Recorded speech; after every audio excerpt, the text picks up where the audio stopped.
Subscribe பட்டனை அமுக்குங்க, bell பட்டனை அமுக்குங்க. வாழ்க வளமுடன். இப்படிக்கு பாட்டி வைத்தியம். வணக்கம்ப்பா, உங்க பாட்டி பேசுறேன். இப்போ நான் உங்களுக்கு பருப்பு சாதம், அரிசியும் பருப்பும் போட்டு சாதம் செஞ்சு காட்டுறேன் பாருங்க. இது லஞ்சுக்கு கொடுத்து விடுறதுக்கு, இதுக்கெல்லாம் மத்தியானம் சாப்பாட்டுக்கு சூடாக சாப்பிட்டா நல்லா இருக்கும். லஞ்சுக்கும் கொடுத்து விடலாம் பாருங்க.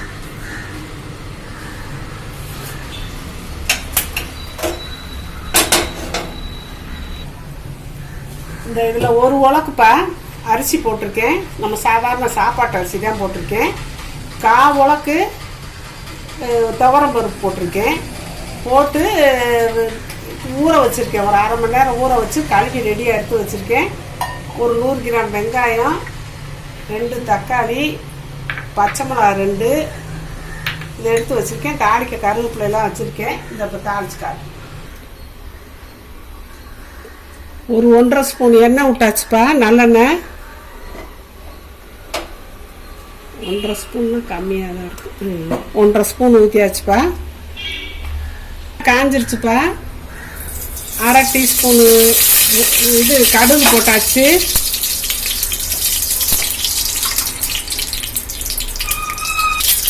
கடுகு வெடிக்குதுப்பா நல்லா கடன்னு. இப்போ உளுந்து அரை ஸ்பூன் போட்டாச்சு.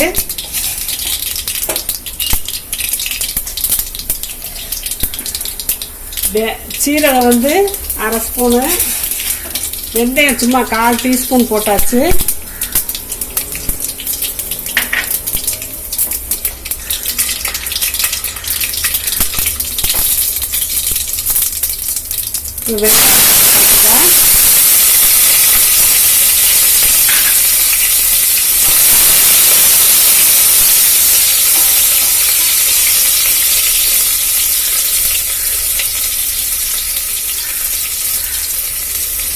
ஒரு அரை டீஸ்பூன் பெருங்காயம் போட்டுக்கலாம்ப்பா.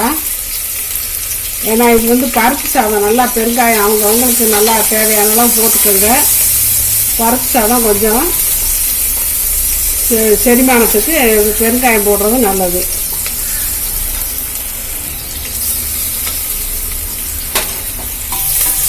அதை பூண்டு சொல்ல மறந்துட்டேப்பா. பூண்டு வந்து இந்த ஒரு 5-6 பல்லு தட்டி வச்சு போட்டாச்சு.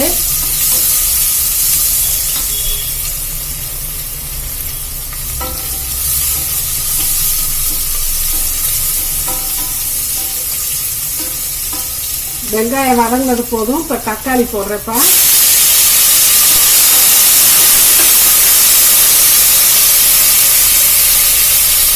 பச்சை மிளகா 2 மிளகாயும் போட்டாச்சு.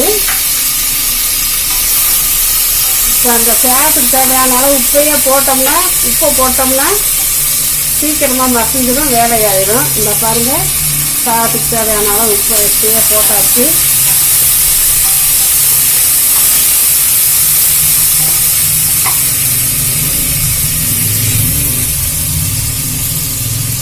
மஞ்சப்பொடி ஒரு அரை டீஸ்பூன் அளவு போட்டாச்சுப்பா.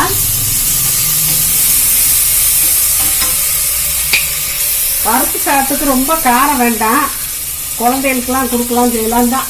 அரை டேபிள் ஸ்பூன் தான் குழம்பு பொடி போடுறேன். உங்களுக்கு குழம்பு பொடி போட வேணாம்னா இன்னொரு பச்சை மிளகாய் கூட சேர்த்து காரம் கம்மியாக சேர்த்துக்கலாம். இந்த உலக்கிலே நம்ம அரிசி போட்டதுனால இதில் 2 பங்கு தண்ணி ஊற்றியாச்சு. 1 பங்கு அரிசிக்கு 2 பங்கு தண்ணி ஊற்றியாச்சுப்பா. அந்த துவரம் பருப்பு அரிசியெல்லாம் ஊறுச்சு இல்லையா, அந்த ஊறுனதுனால துவரம் பருப்புக்குன்னு தண்ணி தனியாக தேவையில்லை. இந்த அரிசிக்காக 2 பங்கு போட்டதே 1 பங்கு ஒரு உலக்கு அரிசிக்கு 2 பங்கு தண்ணி ஊற்றியாச்சு. பிளேட் சும்மாவே போட்டாச்சுப்பா, தாளிக்காம இருக்கிறதுனால கொஞ்சம் ஒரு 1/4 டீஸ்பூன் விளக்கெண்ணெய் ஊற்றிக்கலாம், நல்லா இருக்கும். வெயில் காலத்துக்கும் நல்லது. இப்போ தண்ணி கொதி வர ஆரம்பிச்சிருச்சுப்பா. இப்போ நம்ம அரிசியை போடுவோம். அரிசி பருப்பு கலந்து வச்ச கலவையை போடுறோம்.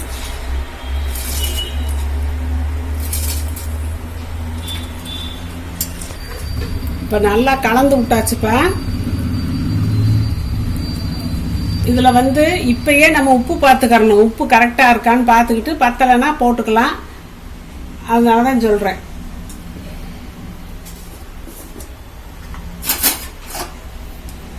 இப்போ இதில் 1 டேபிள் ஸ்பூனு நெய் ஊற்றிக்கலாம்ப்பா. பருப்பு சாதத்துக்கு நெய் ஊற்றினா சூப்பராக இருக்கும்ப்பா. இப்போ இதில் நல்லெண்ணெய் ஊற்றிருக்கு, விளக்கெண்ணெய் ஊற்றிருக்கு, நெய் ஊற்றிருக்கு, சூப்பராக இருக்கும்ப்பா சாப்பாடு.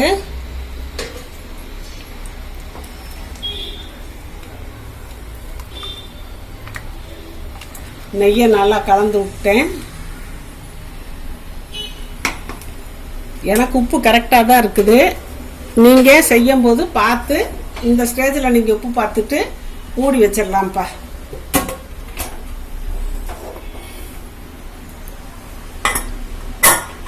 ஒரு 3 விசில் வரவும் இறக்கிடலாம். அவ்வளோதான், முடிஞ்சுச்சு. இப்போ 3 விசில் வச்சு ஆவியெல்லாம் அடங்கிருச்சுப்பா. சூப்பராக வந்துருச்சு. இந்த கொத்தமல்லி இலையை லாஸ்ட்டாக போட்டு ஒரு பிரட்டிடுறேன்.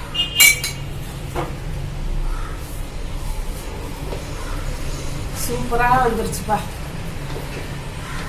கம்மன்னு வாசம், அந்த நெய் வாசம், விளக்கெண்ணெய் வாசம், கொத்தமல்லி வாசம், நம்ம தாளிச்ச வாசமெல்லாம் சூப்பராக இருக்கு.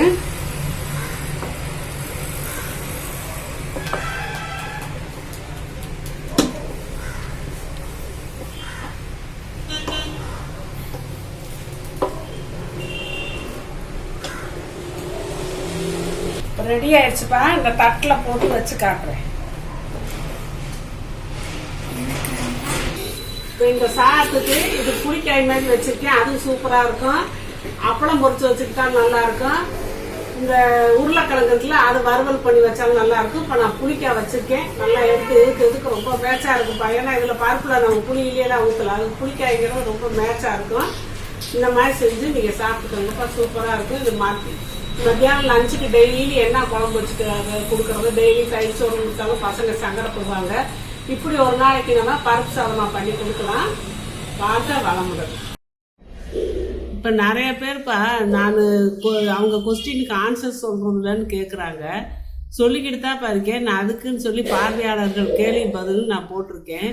அதை பார்த்துக்கோங்கப்பா. அதை பார்த்தீங்கன்னா உங்களுக்கு தெரியும். நான் வரிசையாக கேள்வி பதில் போட்டுக்கிட்டே இருக்கேன். அதில் போட்டு பார்த்தீங்கன்னா நீங்கள் கேட்ட கேள்விக்கெல்லாம் நான் பதில் சொல்லிடுறேன்ப்பா. அதை கட்டாயம் நீங்கள் பார்த்து தெரிஞ்சுக்கோங்க. சப்ஸ்கிரைப் பட்டனை அமுக்குங்க, பெல்லு பட்டனை அமுக்குங்க. வாழ்க வளமுடன். இப்படிக்கு பாட்டி வைத்தியம்.